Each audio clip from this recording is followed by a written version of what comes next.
Economia cada um por si. E todos saem melhor. E meritocracia.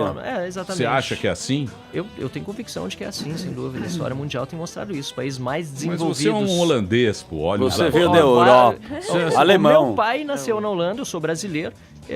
E eu pude observar quando estudei lá, quando trabalhei lá, empreendi, vivi lá. E também a gente vê, não precisa ir morar fora, é só ver as estatísticas dos países mais desenvolvidos, onde a liberdade de mercado é garantida. Lá, os cidadãos são mais ricos economicamente, nós temos mais condições de igualdade social também em muitos desses países e uma pobreza menor. Isso é que é o mais importante para a defesa de um liberal. É claro que a desigualdade social muitas vezes pode preocupar, principalmente quando é produzida pelo Estado. Nós estamos falando em reforma da Previdência, e a reforma da Previdência ela é absolutamente necessária porque é uma das maiores distorções que há no nosso país, né? Uma grande transferência de renda dos pobres para os ricos.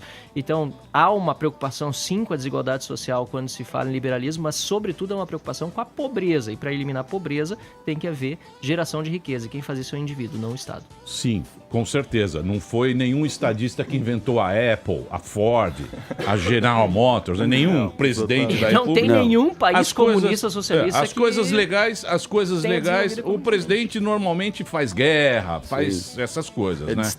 O Estado distribui a riqueza, geralmente muito mal, de forma incompetente. O que o cara quer? O cara quer uma população saudável para pagar impostos e mantê-lo no poder. No final das contas é essa, né? Quando devolve isso mantém, né?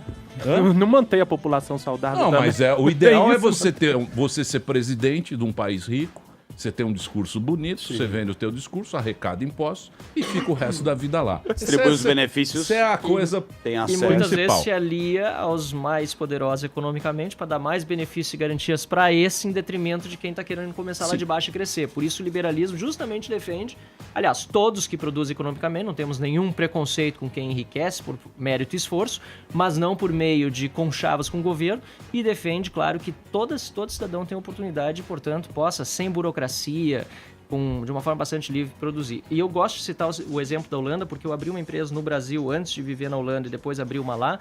No Brasil foram quase 4 meses, burocracia imensa, custos para abrir, todo mundo sabe disso. Por isso mesmo nós temos também uma informalidade enorme. Na Holanda, em questão de meia hora de espera, no lugar em que se fazia a inscrição estadual, uma espécie de junta comercial de lá, meia hora de espera, mais meia hora de conversa com a secretária lá que estava me atendendo. Apresentei só um documento, que é meu documento de identidade, e abri a empresa em 4 dias. Comprou maconha e foi embora. Mas, Marcel, a Holanda não pode ser uma referência pra gente, porque a Holanda, desde a Inquisição, já é muito avançada. Né? Ela sempre foi um país que era um porto, né? Então ela é muito avançada, tanto é que os filósofos que não acreditavam em Deus ia tudo para a Holanda, que lá nunca teve, a religião nunca foi forte, né? É diferente, eu acho que a religião era forte, e bem liberal nos costumes também. Então, a Holanda é um país protestante. Aliás, meu avô veio para o Brasil porque era pastor da Igreja Reformada e veio ser pastor na Igreja Reformada da comunidade holandesa de Carambeí, no Paraná. Mas lá sempre foi... É diferente, né? Mas é que é uma valorização da livre iniciativa, inclusive por parte daqueles que eram... A reforma protestante veio também como um anseio, obviamente, religioso, mas também econômico e também de moralização, né? De uma igreja católica altamente concentradora de recursos fiéis, que vendia indulgências, inclusive. Martinho Lutero se revoltou, veio Calvino, vieram todos aqueles que também se revoltaram, e o norte da Europa prosperou muito economicamente também, porque a distinção entre igreja e Estado ficava muito mais clara dentre os protestantes, e eu gosto de falar de distinção em vez de separação, são coisas diferentes, não parece, mas são diferentes, do que na Europa católica, que inclusive é, em grande parte, menos desenvolvida. Itália, sul da Itália sobretudo, Espanha, Portugal, né? Então, existe esse... Max Weber já falava, ele é muitas vezes, aliás, contestado na tese dele da ética protestante, espírito do capitalismo, né? Hoje em dia ele é bastante contestado, mas continua sendo referência por causa disso, porque a liberdade econômica sempre foi uma defesa de quem vivia em países protestantes. Sim, mas religiosa também, né? E religiosa também.